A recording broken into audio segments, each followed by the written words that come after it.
ایک بابا جی لوہے کا کام کرنے والے لوہار تھے، کلاڑی تیز کر رہے تھے۔ ایک مرزائی ان کے پاس گیا، اس نے کہا بابا جی مرزے کو نبی مانتے ہو؟ ان کا نہیں، میں تو اس کو اچھا انسان نہیں مانتا، نبی کہاں سے مانوں؟ وہ نہیں نیک بختو بڑے دلائل نے۔ اچھا دیو جی دلائل۔ وہ شروع ہو گیا، یہ دلیل وہ دلیل۔ بابا جی نہ ہاں کی نہ کی، اپنا کام کرتے رہے، کلاڑی ٹوکا جو بھی تھا تیز کرتے رہے۔ جب کلاڑی یا ٹوکا جو تیز ہو گیا نا، اس کا سناؤ بابا جی پھر ہوں مندے ہو مرزے نو نبی؟ بابے ٹوکا چاہ کے رکھا اسی گردن سے، اس کا چھوڑ توں آکھ مرزا جھوٹا ورنہ میں سر لا دے سن۔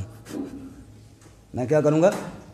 اس آکھا دلائل، ان کا چھوڑ دلائل کو بول۔ اس نے کہا جی جھوٹا۔ سمجھ گیا کہ بابا نہیں چھوڑتا۔ اس نے کہا پھر کہے، 6 دفعہ اس نے کہلوایا۔ اس نے کہہ دیا نا اتنی دلائل تھے تیرے، تھوڑا ٹوکا دیکھا تھا بس گیا، اب یہ لے ٹوکا اور میری گردن پہ رکھ، خدا کی قسم گردن کٹ جائے گی، کبھی اپنے نبی کو جھوٹا نہیں کہوں گا۔